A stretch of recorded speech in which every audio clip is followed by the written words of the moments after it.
Hello everyone and welcome to a Fudgetruck review. Today we're going to be taking a look at Kobato Hasegawa Nendoroid series box number 317 by Good Smile Company, of course. This is my first Nendoroid that I've actually ever owned, so this is going to be an interesting one. I'll go ahead and turn the box around so you can kind of see the art on the box. Very nice. It's, nothing too crazy, but, they've changed their box style recently. I like the little view that you can get on the side. It's pretty nice. Alright, I'm going to grab a knife and cut off the top here. I really don't want to pull the tape off to damage the box or anything.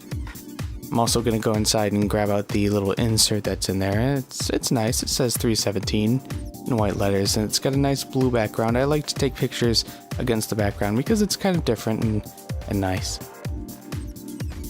So here you can see the figure in all of its wonderful glory and all of its little attachments, base, head, arms.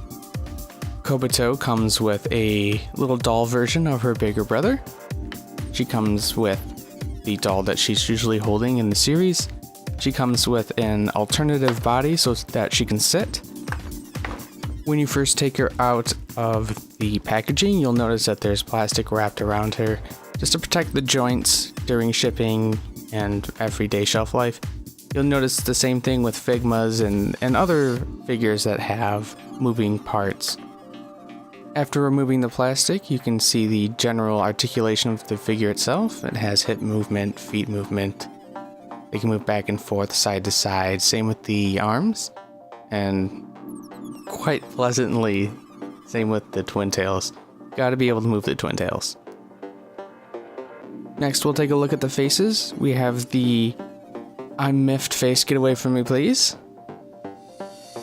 And we also have the super happy smiling face. Next, we'll take a look at the lower body portion of the figure. This is an alternative body that you can connect to her. And what I like about this is that you can actually move the legs, in different poses so that she doesn't have to sit the same exact way. You can kind of spread both of her legs apart, kind of like that. You can do different kinds of poses, so it's not always the same, and you can kind of, change it up. Next, we'll take a look at her doll. She actually holds it in two separate ways. She can hold it sitting down, so the body actually comes off of the doll, and she can hold it standing up where the whole body would be on, but this little peg right here would be replaced if she was sitting down because you can't really put the whole body on the doll if she's sitting down.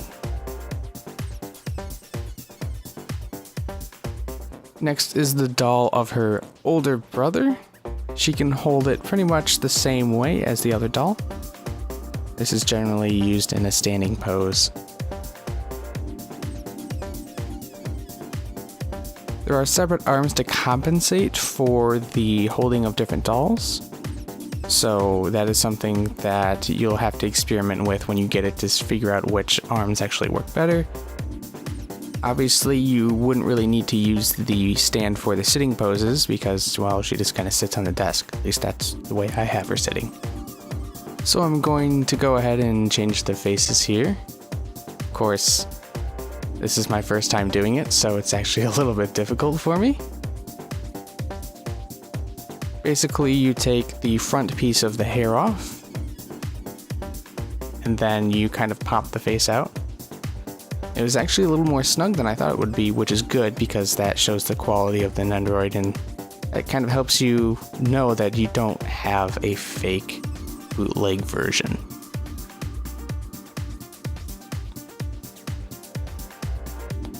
And on goes the favorite face. Next, I'm going to slip on the bottom portion to switch out the bottom. It's really easy. You just gotta pop it off and pop on the next one and adjust the legs a little bit to where you want it. Now, those are the easy parts. Getting the arms correct, however, is a little bit different. After a little bit of work, I finally got her posed the way I wanted her to pose, and it looked wonderful. Let's talk a little bit of craftsmanship with this Nendoroid, shall we? I really enjoyed the different layers of color that were in her hair and the attention to detail to the small portions of her clothing and the dolls itself. Her faces are very, very well done. Her eyes are very bright. Something very important, her face is very true to the show. Even though she's a Nendoroid, it really does look like a Kobato from the show. The articulation is really good. It does everything that I expected to, and probably a little more. I actually didn't really expect to move the legs like I did when she sits down, but that's a very pleasant surprise because I can, choose the intensity of her sitting, like maybe just kind of fall down to the ground, or I've been sitting here for a little while kind of pose. I really like the difference that you can do. I would say if you're a fan of the series to definitely pick this up, and if you're a fan of Kobato, it's definitely worth picking up. There are a lot of risque versions of Kobato. I'm sure we all know that if you're a fan. But this is one of the more true to the series, true to actual Kobato that you'll probably get in a figure just because of the way her expressions are, and she's not half naked, so that's a plus, kind of. We all like the half naked ones too. But it's definitely worth picking up if you're a Kobato fan. I highly recommend it. And this, ladies and gentlemen, is how Kobato sits on my desk in front of my computer screen. Thank you all for watching. Check out some of my new anime reviews and some of the new figure reviews that I'll be doing very soon on the channel on YouTube and at gopoopoo.com. Gopoopoo.com is a portal for all of the videos and reviews that I do on anime and games in general. So make sure you check out gopoopoo.com and make sure you subscribe, like, and comment if you can. I know YouTube's been doing some things differently with the commenting system.